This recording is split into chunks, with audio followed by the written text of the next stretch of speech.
Oi pessoal, me chamo Ariane, né? Eu sou nutricionista, estou me pós-graduando em modulação intestinal, sou membro do GDIB e sou portadora de doença de Crohn há 9 anos. Né? Nesse primeiro vídeo, né, eu vou tentar contar um pouco como é que foi o meu início, né, com a doença, que eu acredito que vai ser de utilidade para quem está chegando agora nesse mundo novo, né?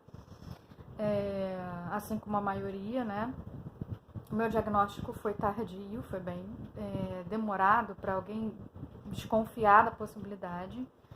Eu comecei com sintomas leves e intermitentes, uma diarreia que hora dava, hora passava, uma cólica que eu demorei a perceber que podia ser alguma coisa mais grave, eu sempre associava a ter comido alguma coisa inadequada, até porque na época o meu local de trabalho fornecia alimentação e a alimentação não era de qualidade, né? Era uma alimentação muito gordurosa, não tinha muita opção saudável.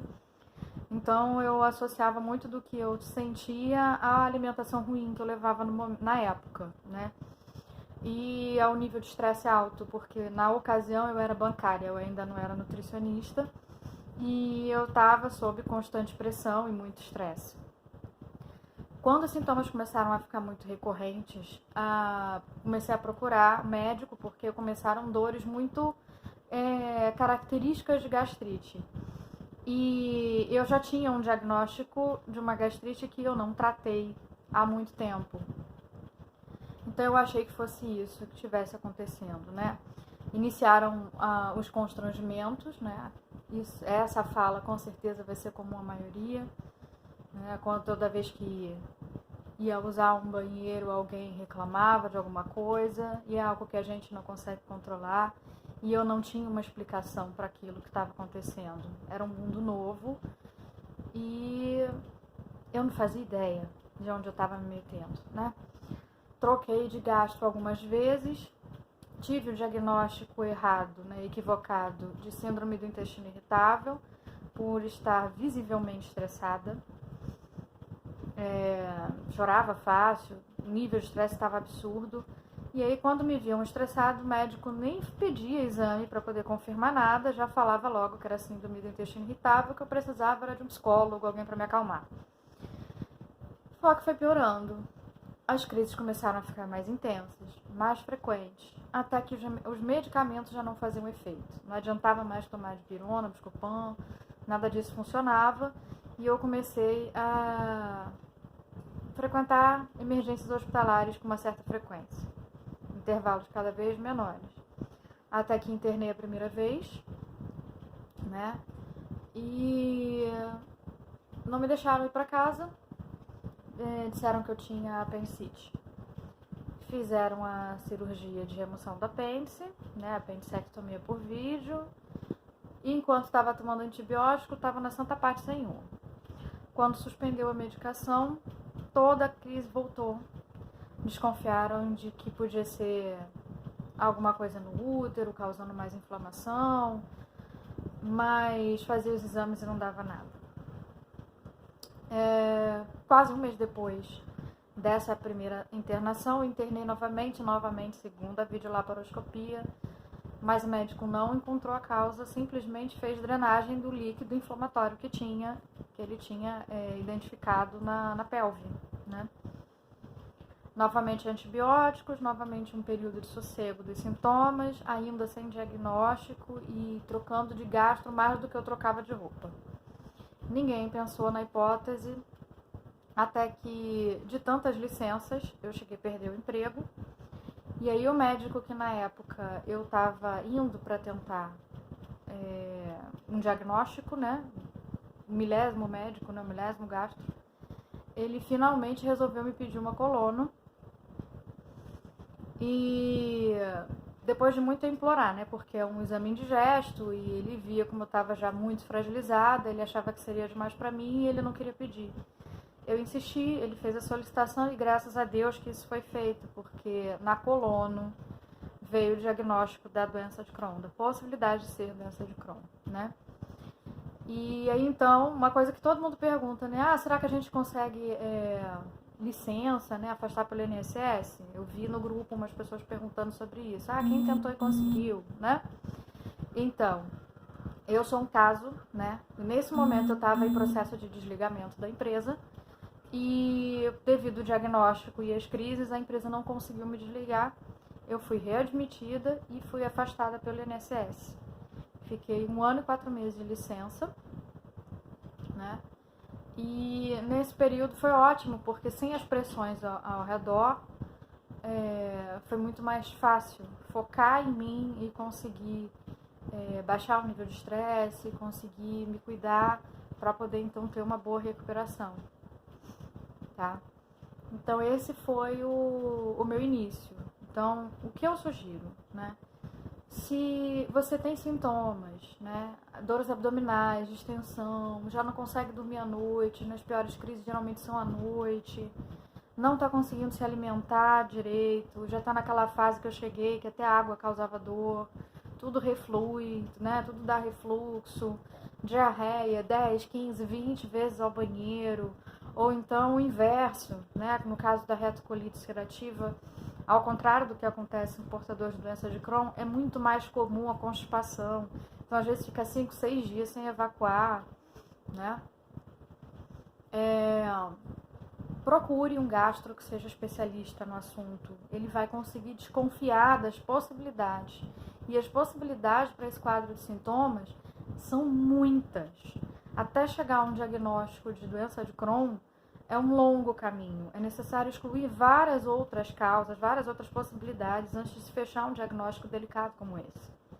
Tá? Então, leve mais a sério, desconfie mais, não acredite de cara na primeira opinião, faça todos os exames.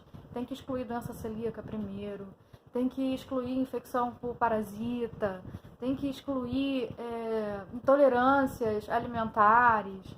Tem que fazer uma série de exames que a maioria não está preparada para solicitar. O diagnóstico não é simples. Então é importantíssimo procurar ajuda especializada, tá? Sente aquela dor que parece que está pegando fogo no intestino, uma dor nas costas, uma dor na pelve, mais lado direito ou mais lado esquerdo, uma dor que não para, evacuação com muco, com sangue. Eu nunca tive muco nem sangue nas fezes. Tá? Isso também ajudou a atrasar o meu diagnóstico. Então, o fato de não ter nem muco nem sangue nas fezes não quer dizer que não possa ser uma DI. Não diz que mas também não exclui. Então, precisa de uma série de exames, uma investigação mais apurada, até conseguir que um diagnóstico seja fechado da maneira correta. Tá? Existe protocolo internacional para esse tipo de investigação. A Organização Mundial de Gastroenterologia, ela dá tipo um mapinha para os médicos seguirem, né? O próprio GDIB, ele tem o protocolo dele, semelhante ao dessa organização, né, mundial. E então é de suma importância que você caia nas mãos do médico certo para que esse diagnóstico seja dado com certeza, né? Sem tanto viés para erro, né? Então existe no site do GDIB indicação de especialistas, tá? A gastro que me ajudou e me acompanha até hoje estava nessa lista, tá? Minha vida começou a andar, a melhorar, desde que eu acertei o médico, tá ok? Então espero que o meu relato ilumine o caminho de alguns, né? Dê um pouco mais de clareza sobre como é esse início da doença, né?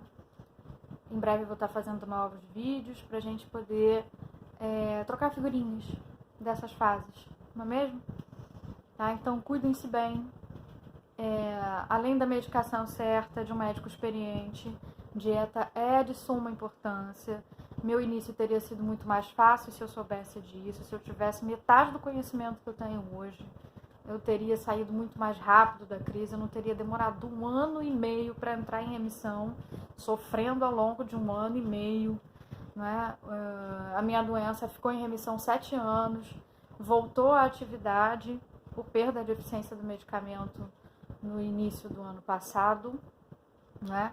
Mas a minha crise de retorno à atividade, ela não durou nem 30 dias, exatamente porque eu conheço a alimentação, que eu tenho que fazer. Eu conheço ferramentas de alimentação, de suplementação. Eu, como nutricionista, eu consigo fazer muita coisa mediante a dieta para ficar mais estável e conseguir que o médico tenha tempo para poder fazer a parte dele, acertando a minha medicação, sem que eu precise sofrer esse período inteiro de espera de acerto. Tá? Minha medicação ainda não está ajustada. Imagina quanto eu sofreria se eu não soubesse o que fazer, não é mesmo? E eu praticamente não tenho sintomas.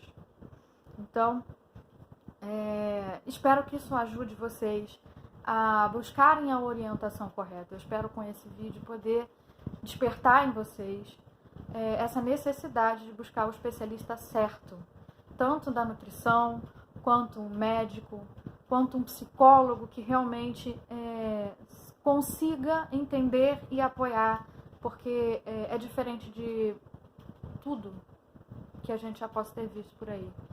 Realmente, às vezes, chega a ser inacreditável as fases que a gente passa, as crises que a gente tem.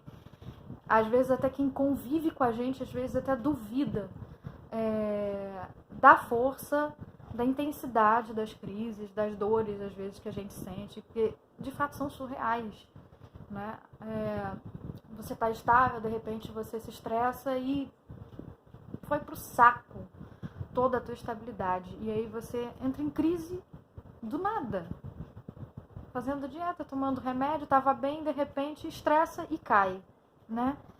Então é muito delicado, né? A gente precisa desses 3 pilares muito bem ajustados. Fez uma diferença enorme para mim o acompanhamento com o psicólogo. Tive que fazer uso durante muito tempo de fitoterápico, até me reequilibrar, até digerir tudo isso. Não é muito fácil você aceitar um diagnóstico tão definitivo quanto a DI é. Você não tem cura, você vai ter que conviver com isso a vida toda, vai ter que tomar remédio a vida toda, um eterno doente. Mas, galera, na boa, se fizer a lição de casa direitinho, a gente consegue conviver bem com a doença, tá? Há uma expectativa de vida tranquila pra gente, muito boa. Eu passei 7 anos conseguindo levar uma vida normal, comendo praticamente tudo. Super estável, tá? Nossa doença tem altos e baixos, mas quando você aprende a administrar isso e tem o apoio correto do seu lado, fica muito mais fácil, tá? Beijo grande, espero que essas informações ajudem bastante gente aí por aí. Compartilhem o vídeo e até a próxima. Beijo grande da Nutri.